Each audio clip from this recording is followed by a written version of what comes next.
دوستان عزیزی که میخوان نماز شب و به امید خدا من بعد بخونن،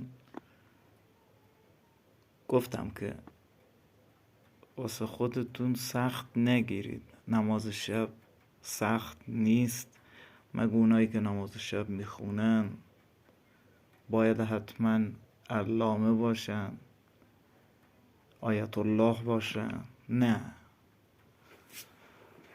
نماز شب به این صورته که 4 تا 2 رکعتی داریم ما که 2 رکعتی ها رو به نیت نماز شب مثل نماز صبح میخونیم و بعد از این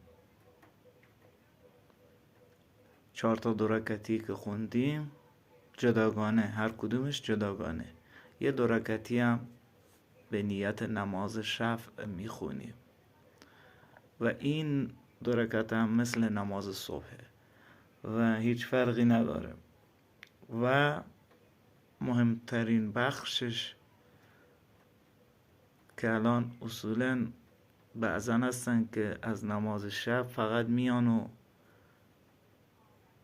2 رکعت نماز شب و 1 رکعت نماز وتر یا همون وتر رو میخونن که همون 1 رکعت نماز وتر اونو میخوام براتون بگم، روش صحیح خوندن اون چجوریه. دوستان اولا باید اینو بدونید که این نماز چون نماز واجب نیست و نماز مستحبیه، درهای برکت و به روتون باز میکنه، شما را از مال دنیا بی نیاز میکنه. اینو بهتون به تک تکتون قول میدم. و گفتنی دیگه ای که براتون بگم اینه که چون نماز مستحبیه مثل نماز وحشت قبر که برای میت میخونیم از آن اقامه نداره، فقط قبل هر بار که بخوایم نماز بخونیم واسه هر کدوم جداگانه 3 بار میگیم الصلاة الصلاة الصلاة و 1 رکعت آخر رو شروع میکنیم. 1 رکعت آخر که همون به نیت اول نیت میکنیم 1 رکعت نماز وتر به جای میآورم برای رضای خدا قربتاً الی الله و ابتدا سوره حمد رو میخونیم، سپس سوره توحید، بعد از اون 3 بار سوره ناس، بعد از اون 1 مرتبه سوره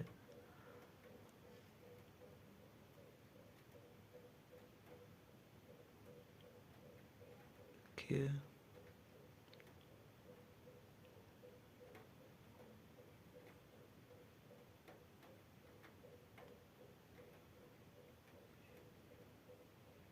نه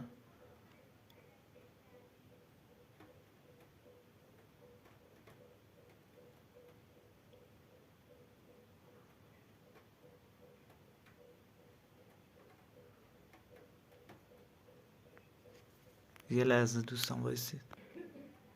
ببخشید دوستان، برام یه کاری پیش اومده بود و داشتم میگفتم بهتون که ترتیبشونو بعضن البته هستن که اول حمدو میخونن و سوره توحید رو 3 مرتبه میخونن، بعضن هم هستن سوره ناس رو 3 مرتبه میخونن.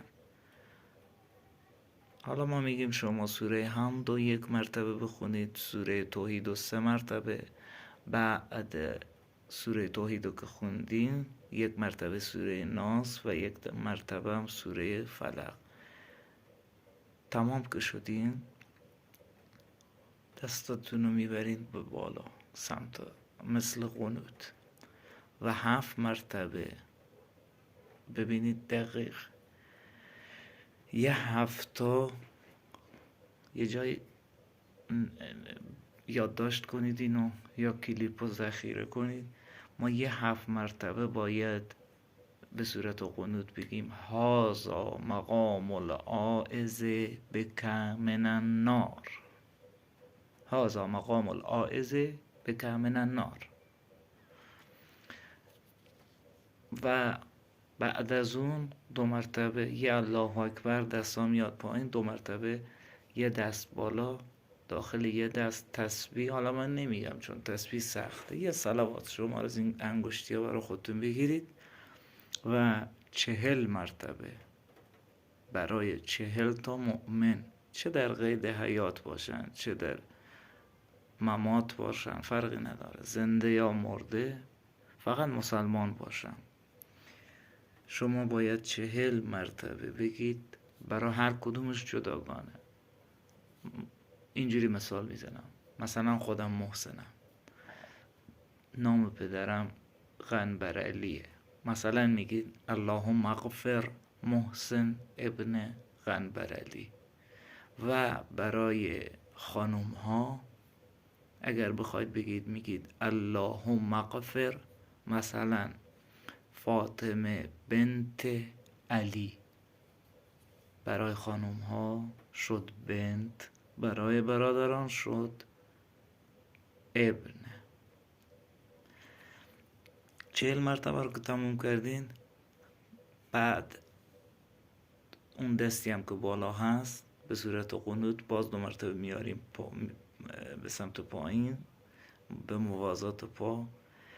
و این دفعه باید 70 مرتبه یه دست دوباره بره بالا به حالت قنوت به درگاه خداوند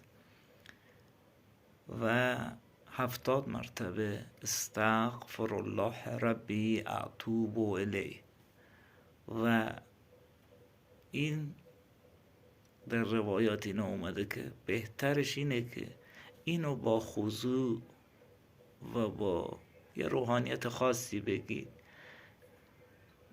یه حالت درماندگی داشته باشه، نه اینکه از رو غرور و تکبر بگید، نه. و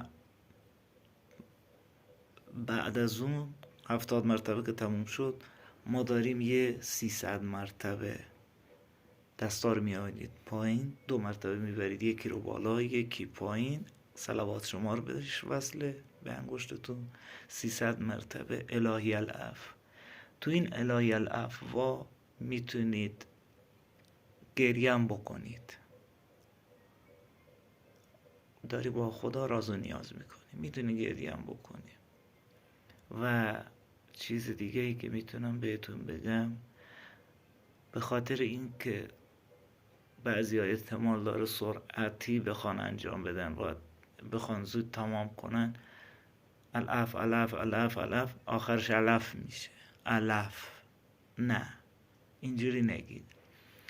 من خودم وقتی میگم العفو العفو العفو العفو العفو العفو، یا الهی العفو الهی العفو العفو العفو العفو.